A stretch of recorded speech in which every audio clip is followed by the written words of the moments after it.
दोस्तों नमस्कार, आपका बहुत बहुत स्वागत है दोस्तों हमारे यूट्यूब चैनल में। दोस्तों मेरा नाम है आशीष और दोस्तों आज की इस वीडियो में बात करेंगे स्कोडा काइलैक के बारे में कि कैसा कुछ जो है वो हमारा एक्सपीरियंस रहा। क्योंकि दोस्तों इसको 1 साल जो है वो कंप्लीट हो गया है गाड़ी को। ये हमने दोस्तों 28 फरवरी 2025 को ख़रीदी थी और आज है तारीख 7 मार्च 2026। तो 1 साल से ऊपर हो गया है इस गाड़ी को हमें ओन करते हुए। और इस 1 साल में हमने इस गाड़ी को दोस्तों 13,000 किलोमीटर जो है वो चला लिया है। तो और चूँकि इसका 1 साल कंप्लीट हो गया है तो हाल फिलहाल में ही जो है मैंने कुछ टाइम समय पहले ही जो इसकी सर्विस भी जो है वो करा ली है। तो आज की इस वीडियो में भाई मैं एक कंप्लीट ओनरशिप रिव्यू अपना जो है वो शेयर करूंगा। उसके साथ में गाड़ी की सर्विस हो गई, मेंटेनेंस हो गई और जितनी भी अन्य चीज़ें हैं उन सभी के बारे में डिटेल में आपसे जो है इस वीडियो के साथ में शेयर करूँगा। तो अब वीडियो को ज़्यादा लंबा खींचे बिना अब वीडियो को स्टार्ट करते हैं दोस्तों अब बात कर लेते हैं भाई गाड़ी का ये कौन सा वेरिएंट है और कितने की हमें पड़ी थी। दोस्तों ये है स्कोडा काइलैक का बिल्कुल ही base variant, classic variant Skoda इसको बोलती है। और 8,60,000 रुपये ऑन रोड मुझे दिल्ली में पड़ा था। और क्योंकि एक बेस वेरिएंट है तो इसमें कोई भी एक्सेसरी जो है वो नहीं आती, तो इसलिए मैंने इसमें आफ्टर मार्केट एक्सेसरी जो है वो लगवाई थी। 57,000 की तो मैंने ये जो इलेक्ट्रॉनिक एक्सेसरीज आती है जिसमें मेरा इंफोटेनमेंट हो गया, कैमरा हो गया, स्पीकर्स हो गए और आपके मैट्स वगैरह हो गए, वो मैंने डलवाए थे। और उसके बाद भी फिर मैंने 4 से 5,000 रुपये की एक्सेसरीज बाद में लगवाई है, जैसे कि आपके बॉडी कवर हो गया, आपका आर्म रेस्ट हो गया और आपके ये जो साइड शीशे पे लगते हैं कर्टेन्स वगैरह वो लगवाए थे। तो ऑलमोस्ट जो है वो 62,000 के आसपास जो है वो मैंने एक्सेसरीज़ पे जो है वो पैसा लगाया है। दोस्तों अब वीडियो या फिर गाड़ी के एक्सपीरियंस के बारे में बताने से पहले कि भाई हम गाड़ी से खुश है या नहीं हैं, तो ये जानने से पहले आपको ये पता होना चाहिए कि भाई गाड़ी हमने ख़रीदी क्यों थी, हमारी नीड क्या थी, हमारा पर्पज़ क्या था नई गाड़ी लेने का। दोस्तों इससे पहले जो गाड़ी मैं यूज़ कर रहा था वो अल्टो K10 यूज़ कर रहा था और वो 2015 का मॉडल था। और 10 साल मैंने उस गाड़ी को चलाया और इस 10 साल में मैंने उसको 1,20,000 किलोमीटर जो है वो ड्राइव कर लिया था, यानी कि अच्छी खासी जो है वो ड्राइविंग जो है वो मैंने उस गाड़ी से कर ली। तो अल्टो को मैंने काफ़ी टाइम तक यूज़ किया तो और उसको मैं जो है वो काफ़ी लॉन्ग ड्राइव या रोड ट्रिप्स पे मैं लेके जाता था अपनी फैमिली के साथ में, हाईवेज़ और पहाड़ों पे ज़्यादातर मैं उसको गाड़ी को चलाता था। तब फिर हमने, क्योंकि वो एक 2015 का मॉडल था तो उसमें भी कोई भी बेसिक सेफ्टी फीचर्स भी नहीं आते थे, एयर बैग, ABS CBD वगैरह ये, और मॉडर्न फीचर भी नहीं आते थे। तो और एक वो गाड़ी जो थी वो छोटी थी तो स्पेस का जो है मुझे इशू आता था उसमें। तो फिर हमने इसी की वजह से जो है हमने सोचा कि एक जो है नई गाड़ी हमें ले लेनी चाहिए। अब जब भी हमने नई गाड़ी ली तो आप जैसे आप डिसाइड करते हो वैसे ही हमने डिसाइड किया। सबसे पहले तो हमने बजट डिसाइड किया कि हमें बजट जो है वो कितने का लेना है, तो कितने बजट के अंडर हमें गाड़ी चाहिए। तो हमने बजट डिसाइड किया था, वो किया था 9 से 10 लाख के बीच में। और गाड़ी जो हमें चाहिए थे वो सब कॉम्पैक्ट SUV चाहिए थी, ताकि एक तो साइज़ छोटा हो, थोड़ा हाई ग्राउंड क्लियरेंस हो मुझे मिल जाए, ताकि टूटे फूटे सड़कों पे जो है वो आसानी से निकल जाए, गाड़ी टच होने का ख़तरा ना हो। और सब कॉम्पैक्ट SUV मुझे इसलिए चाहिए थी क्योंकि मेरे पास जो पार्किंग का स्पेस है, जो मैं घर के अंदर अब मेरी गैलरी है वहाँ पे जो खड़ी करता हूँ गाड़ी, तो वहाँ पे लिमिटेड स्पेस है। तो ज़्यादा बड़ी गाड़ी जो है वहाँ पे फिर वो फिट नहीं हो पाएगी या पार्क नहीं हो पाएगी अच्छे से और मुझे परेशानी होगी। तो इसलिए जो है वो मुझे सब कॉम्पैक्ट SUV सेगमेंट में ही गाड़ी चाहिए थी। अब जब मैंने ये 2 चीज़ डिसाइड कर ली तो उसके बाद जो थे हमारे रिक्वायरमेंट्स थे कि हमें किस चीज़ के लिए गाड़ी चाहिए। पहला तो था कि अब ज़्यादातर मैं अपनी फैमिली के साथ रोड ट्रिप्स करता था, तो यानी कि गाड़ी जो है वो हाईवे पे ज़्यादा चलेगी, हाईवे हो गया, एक्सप्रेसवे वगैरह हो गया, और पहाड़ों पे मैं काफ़ी जाता रहता हूँ, तो उसके हिसाब से गाड़ी चाहिए थी।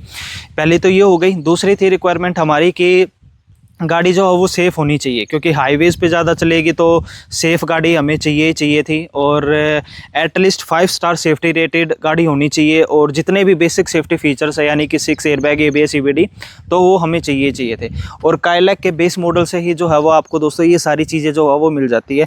यानी कि जो सेफ्टी के ऊपर जो किट प्रोवाइड करती है स्कोडा, उसमें आपको कोई भी कॉम्प्रोमाइज़ जो है वो देखने को नहीं मिलता। और सेफ्टी में जैसे आपको पता है कि 5 स्टार भारत एनकैम में ये स्कोर कर चुकी है, तो one of the best safety में ये गाड़ी जो है वो आपकी है। तो पहला जो था हमारा पॉइंट जो वो क्लियर हो गया कि भाई हमें सेफ्टी गाड़ी चाहिए, तो इसमें वो चीज़ें मिलती है। दोस्तों दूसरी रिक्वायरमेंट हमारी ये थी कि हमें जो है गाड़ी से एक डिसेंट पावरफुल जो है हमें पावर मिल जाए हमें, ताकि गाड़ी जो है वो ज़्यादातर हाईवे और एक्सप्रेसवे पे चलने वाली है, तो वहाँ पे 100-120 जो है वो गाड़ी बड़े आराम से चल पाए। और पहाड़ों पर ज़्यादा चलेगी तो लगेज जब होगा और फुल कैपेसिटी के साथ गाड़ी होगी तो गाड़ी दबे ना और पावर की कमी हमें महसूस ना हो।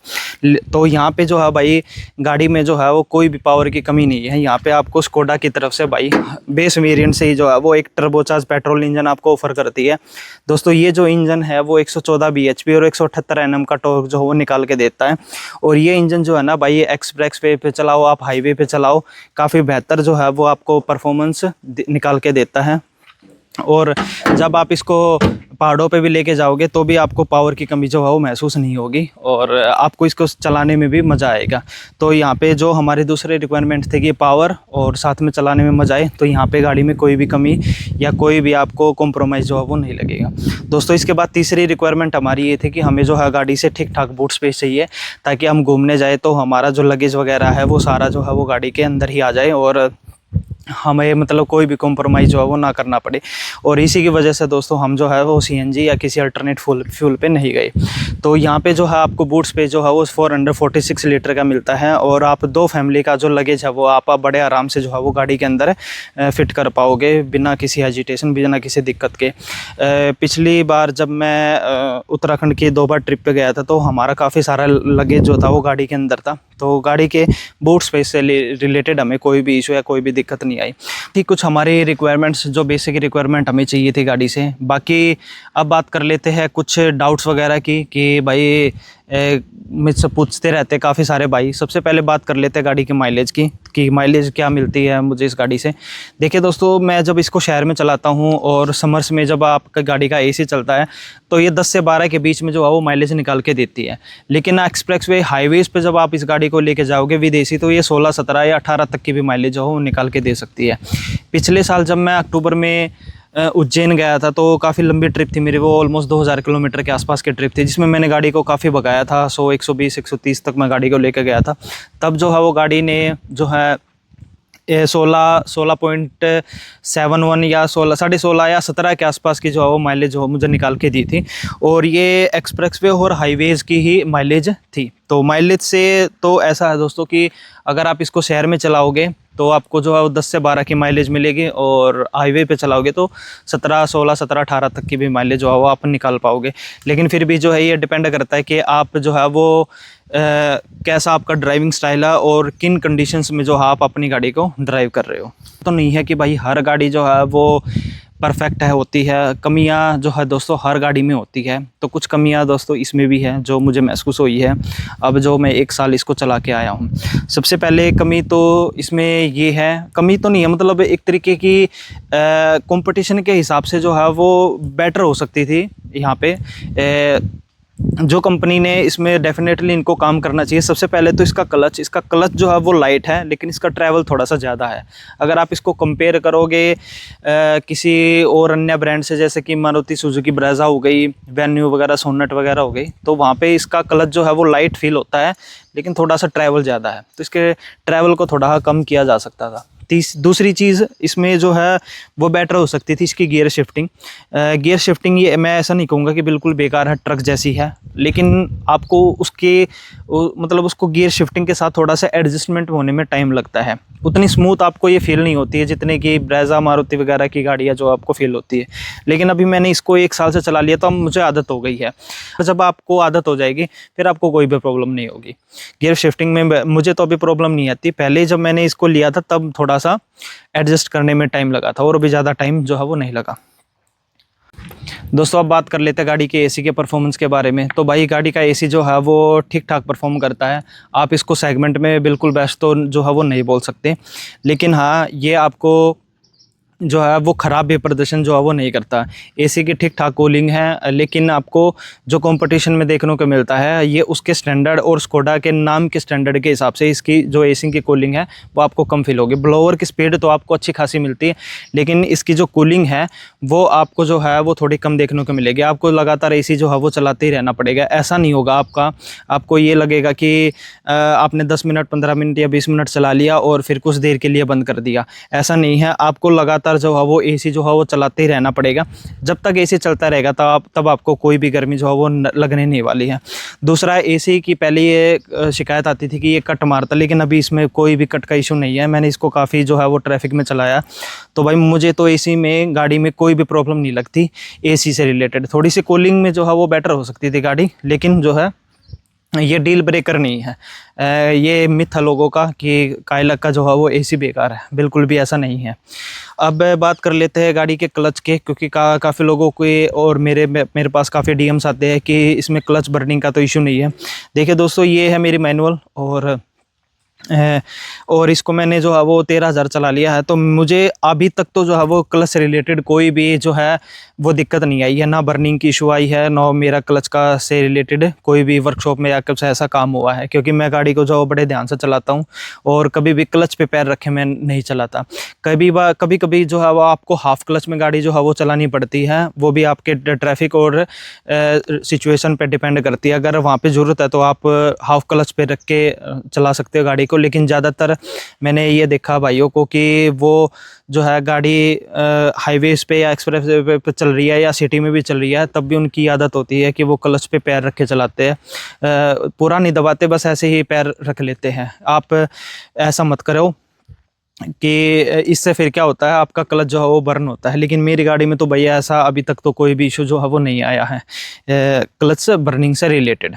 गाड़ी की बिल्ड क्वालिटी और कैबिन एक्सपीरियंस के बारे में, तो दोस्तों यहाँ पे आपको कोई भी जो है कैबिन एक्सपीरियंस में आपको कोई भी सॉफ्ट टच मटेरियल वगैरह देखने को नहीं मिलता। लेकिन एक अच्छी बात इस कैबिन की ये है कि एक तो ये सिंपल कैबिन है और ये इसकी जो बिल्ड क्वालिटी है कैबिन की वो काफ़ी बढ़िया है।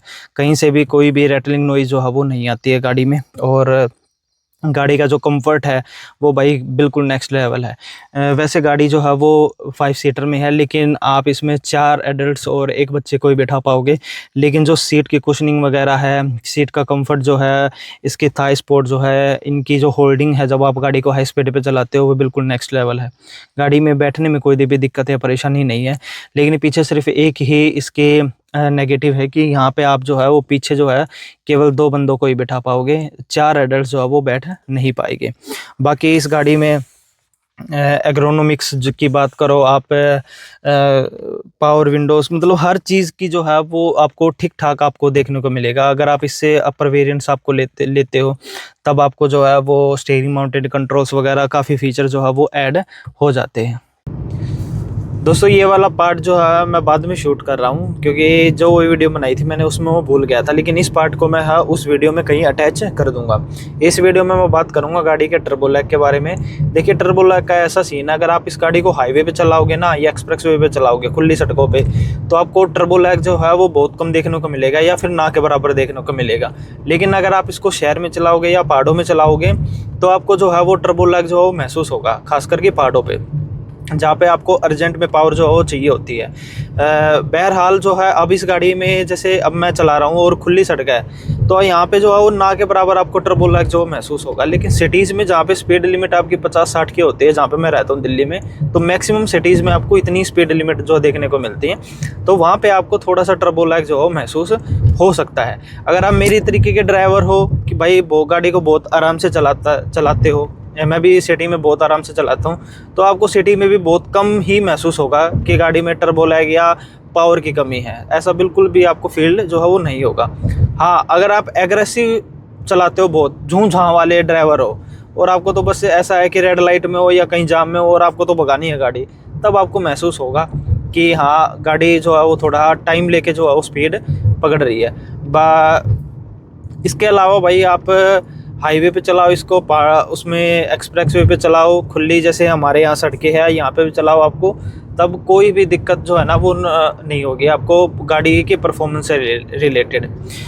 दूसरी चीज़ थी मुझे बात करनी थी सर्विस से रिलेटेड। सर्विस में ये है कि स्कोडा के सर्विस सेंटर जो है वो आपको कम देखने को मिलेगा अगर आप कंपेयर करोगे किसी अदर ब्रांड से, मारुति, टाटा, हुंडई वगैरह से, तो इसका फुटफॉल जो है वो एक तो कम है। दूसरा ये है मेंटेनेंस का कि जैसे आप मतलब इस गाड़ी में जैसे अभी ये इंजन आता है, ये वोक्सवैगन का ये 1.0 TSI, एक तो ये JDI इंजन है, टर्बो इंजन है, इसकी मेंटेनेंस जो है वो आपकी नेचुरली एस्पिरेटेड जो इंजन आते हैं उनसे ज़्यादा होगी। और जो जितने भी सेगमेंट में टर्बो इंजन आते हैं, जैसे कि आपके हुंडई वेन्यू में भी JDI इंजन आता है और आपकी नेक्सॉन में भी टर्बो आता है, लेकिन वो JDI नहीं है, और सोनेट में भी JDI आता है, तो इसकी और उनकी मेंटेनेंस जो है वो कुछ खास अंतर में नहीं होगा। लेकिन हाँ फिर भी मेरा ये अनुमान है कि 20 से 30% जो है वो आपकी जो है कॉस्टिंग जो है वो ज़्यादा आएगी।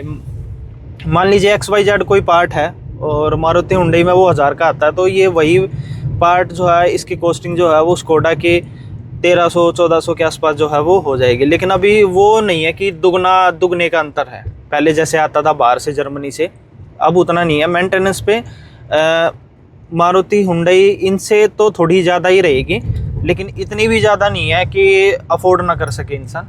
तो मेरा तो ये है मेंटेनेंस के ऊपर। बाकी गाड़ी में अगर कोई काम आएगा इन फ्यूचर तो मैं उसके बारे में जो है वो आपको बाद में बता पाऊँगा। अभी तो सिर्फ मैं ये अपने रिसर्च जो मैंने करी थी गाड़ी लेने से पहले, उसके बिहाफ पे ही मैं आपको बता रहा हूँ कि अभी जो जितने भी पार्ट्स वगैरह बनते हैं गाड़ी के, स्कोडा के, काइलैक के नहीं, बाकी जितनी भी गाड़ी आती, स्लाविया हो गई, आपकी कुशैक वगैरह होगी, तो उनके सभी पार्ट जो है वो इंडिया में बनते हैं। तो कॉस्टिंग जो है इन्होंने कम करने की कोशिश करी है। बाकी इनकी पार्ट्स की क्वालिटी भी भाई फिर उसी हिसाब से, अगर आप पैसा ज़्यादा देते हो तो ये है। बाकी मेंटेनेंस का तो अभी जैसे जैसे मैं गाड़ी को चलाता रहूँगा वैसे वैसे और जो है वो मैं इसके बारे में सीखता रहूँगा, तब मैं आपको शायद और जानकारी जो है वो दे पाऊँ। फिलहाल तो मैं इतनी ही आपको जानकारी जो है वो दे सकता हूँ। अब बात कर लेते हैं गाड़ी की सर्विस और मेंटेनेंस के बारे में। सबसे पहले बात कर लेते हैं सर्विस के बारे में।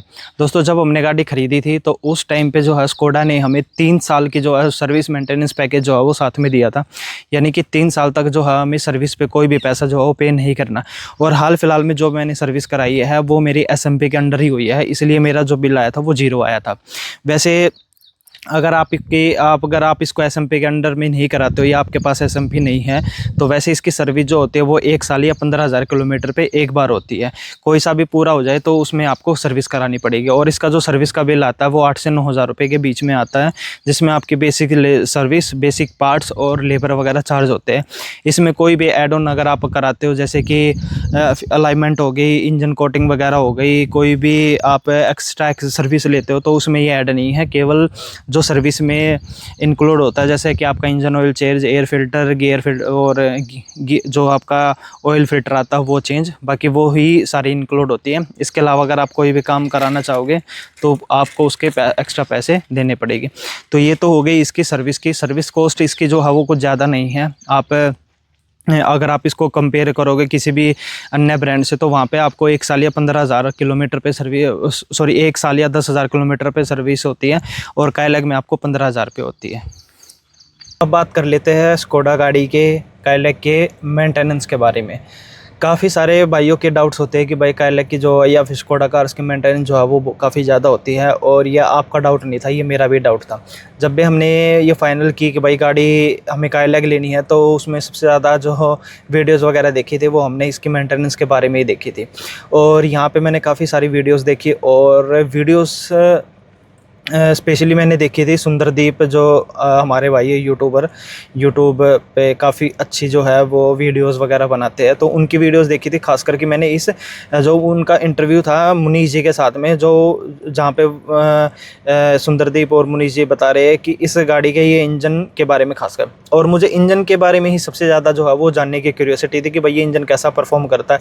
और उनकी वीडियो से भाई काफ़ी हेल्प मिली, और जैसा उन्होंने बताया कि भाई ये जो एक वर्ल्ड क्लास इंजन है, और ये एक मेड इन इंडिया इंजन है, तो इसमें जितने भी पार्ट्स वगैरह बने हैं तो वो मोस्टली जो है वो भारत में ही बने पार्ट्स है, तो उनकी कॉस्टिंग जो है वो कुछ ज़्यादा नहीं होगी। तो और इसके अलावा जो टाइम टू टाइम जो वो मेंटेनेंस की टिप्स वगैरह भी देते रहते हैं कि आपको XP95 पेट्रोल जो है वो डलवाना चाहिए, एयर फिल्टर को 5-7 हज़ार किलोमीटर के बाद चेंज करा लीजिए, और छोटी मोटी काफ़ी सारी चीज़ें जो वो बताते हैं। तो उनकी वीडियो से काफ़ी हेल्प हुई, और थैंक्स करना चाहूँगा सुंदरदीप भाई जी का कि उनके सजेशन से और उनके मार्गदर्शन से जो है वो इतनी अच्छी गाड़ी जो है हम ले पाए। और आज तक तो भाई 1 साल जो है वो मैं चला चुका हूँ, और 13,000 किलोमीटर जो है वो गाड़ी चल चुकी है, ये आप देख सकते हो। तो अभी तक तो भाई मुझे तो भाई 1% भी जो है वो गाड़ी से गिला शिकवा या कोई भी परेशानी या दिक्कत जो है वो नहीं है। ठीक है, मेंटेनेंस से तो रिलेटेड मैं इतना चिंतित नहीं हूँ, लेकिन फिर भी अगर आप गाड़ी जो है वो ले रहे हो खासकर स्कोडा की, तो आप साथ के साथ में जो है वो एक्सटेंडेड वारंटी जो है वो परचेज़ कर लीजिए। मैंने अभी नहीं किया है, कुछ टाइम बाद मैं भी करूँगा इसकी एक्सटेंडेड वारंटी। वैसे आपको 3 साल की और 1 लाख किलोमीटर की जो है वो वारंटी जो है वो कंपनी प्रोवाइड करती है। एक पॉइंट जो था सर्विस में मैं वो भूल गया था कि इसका सर्विस सेंटर का एक्सपीरियंस कैसा है। देखो सर्विस सेंटर का एक्सपीरियंस देखो ऐसा है दोस्तों कि ये डिपेंड करता है कि आप कौन से शहर में रहते हो, वहाँ पे अलग हो सकता है। जैसे मैं रहता हूँ दिल्ली में, और दिल्ली में मेरे यहाँ पे 3 से 4 जो है वो सर्विस सेंटर है। लेकिन जो जहाँ पे मैं जाता हूँ रिंग रोड जो जहांगीरपुरी में पड़ता है सर्विस सेंटर, वो काफ़ी बढ़िया सर्विस सेंटर है भाई, बहुत ही बढ़िया है। मैं 2 या 3 बार आई थिंक मैं जा चुका हूँ उनके पास में, और काफ़ी अच्छा उनका बिहेव है, और काफ़ी एजुकेटेड वो बंदे हैं, और मतलब काफ़ी प्रोफेशनल है वो जाते ही प्रॉब्लम को सोल्व कर देते हैं, और विद इन टाइम जो है वो आपकी जो भी प्रॉब्लम मतलब जितना जल्दी हो सकता है वो सुलझाने की कोशिश करते हैं, और कोई भी चेप होने की बात जो है वो उनके पास नहीं है। अब जैसे मैंने गाड़ी की सर्विस कराई थी तो सारी SMP में थी, तो उन्होंने मुझे बताया, पूछा भी सर आप ये सर्विस जो है वो लेना चाहोगे। उन्होंने मुझे 3 बताई थी। अब एक तो थी उसमें व्हील अलाइनमेंट और बैलेंसिंग, दूसरी थी उन्होंने कुछ इंजन के जितने भी रबड़ पार्ट्स होते हैं कि उन पे कोई स्प्रे वगैरह हम कर देंगे, एक तो ये, दूसरा ये था, और तीसरा था ये AC के जो सर्विस थी डिसइंफेक्ट मतलब कुछ ऐसा करने का, उन्होंने ऐसा बोला था कि फोम से कुछ वॉश कर देंगे। तो ये टोटल 3 या 4 चीज़ें उन्होंने बोली थी मुझे, और इसको बताया था उन्होंने कि 3000 के आसपास जो है वो बिल आएगा। तो फिर मैंने उनको ये मना कर दिया था कि भाई मैं तो नहीं लूँगा, आप मेरी सर्विस में कर दिए। लेकिन फिर भी उन्होंने भाई कुछ भी ये नहीं किया, या मुझे प्रेशराइज़ करने की सोचा कि यार इससे तो पैसा आएगा ही नहीं, तो 0 बिल होगा इसका, तो मतलब ऐसा कुछ भी उन्होंने नहीं सोचा। काफ़ी बढ़िया जो था मेरा एक्सपीरियंस रहा सर्विस सेंटर का। लेकिन 1-2 भाई ने मुझे DM किया हुआ है कि वहाँ पे करनाल में है कोई सर्विस सेंटर, इनका जो कुछ गलत सलत जो है वो काम कर रहा था, वो मैं किसी और अन्य वीडियो में आपके साथ शेयर करूंगा। बाकी उनका जो है वो सॉर्ट आउट हो गया, अब उन्होंने अपनी गलती वगैरह जो थी वो उनसे मिस्टेक हो गई थी या कैसे भी उन्होंने वो ठीक कर ली। तो सर्विस सेंटर का ऐसा है कि स्कोडा को भाई थोड़ा सा इन पे टाइट जो है वो रहना चाहिए, क्योंकि काइलैक पे तो देखो गाड़ी तो इन्होंने बहुत अच्छी बनाई है स्कोडा ने, तो सर्विस सेंटर की तरफ से अगर ये थोड़ा सा और हाथ टाइट कर लेंगे और कस्टमर की थोड़ा ज़्यादा सुनने लग जाएंगे तो काम इनका सेट हो जाएगा। बाकी तो गाड़ी में भाई कोई भी कमी जो है वो नहीं है। अभी अगर इन फ्यूचर अगर कोई भी दिक्कत या परेशानी आती है तो मैं आपको इस वीडियो के माध्यम से बता दूंगा।